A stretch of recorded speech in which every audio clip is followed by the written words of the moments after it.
Welcome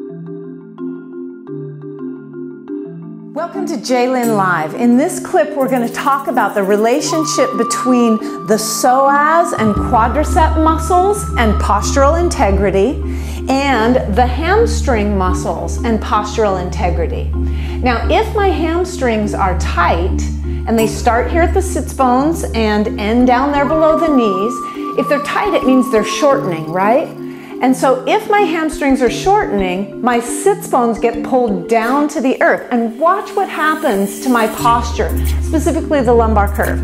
Tight hamstrings, here we go. The sit bones get pulled down. I lose my lumbar curve. Not only that, but my energy, my body weight is falling to the back plane of my body. And to compensate for that, there's a lot of muscular action, but my head will do its little anterior head carriage thing. And you can just see that this is not sustainable. And a lot of people end up in this posture because they let their hamstrings get too tight.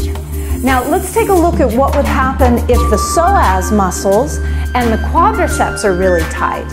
Well, again, tight means they shorten, so they're going to pull forward. And so they're going to pull these ASIS points down to the knees, and I get too much lumbar curve.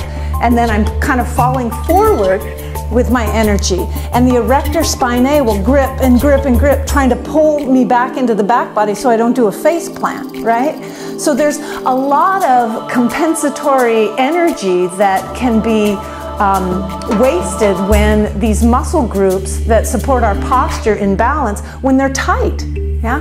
And so if you're somebody who's wondering why I'm exhausted at the end of the day, or you have chronic fatigue, sometimes just simple practice of yoga to keep these postural muscle groups nice and open allows you to come back to that plumb line where you move through the world almost like you're floating, because everything is stacked up with the line of gravity, with the pull of gravity, and you're not resisting yourself so much.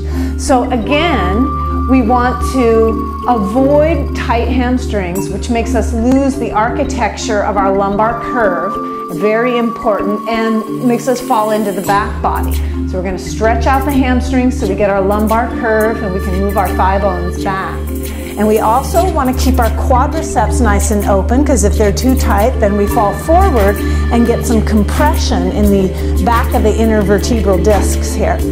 So as we find the balance, we have our lumbar curve, but the ability to lift the pit of the abdomen to give it a little bit of a length. And as you play with that, get my lumbar curve, anchor the tailbone, you can feel your energy coming back into the plumb line, yeah? Find that, play with it, and I hope it makes your life better.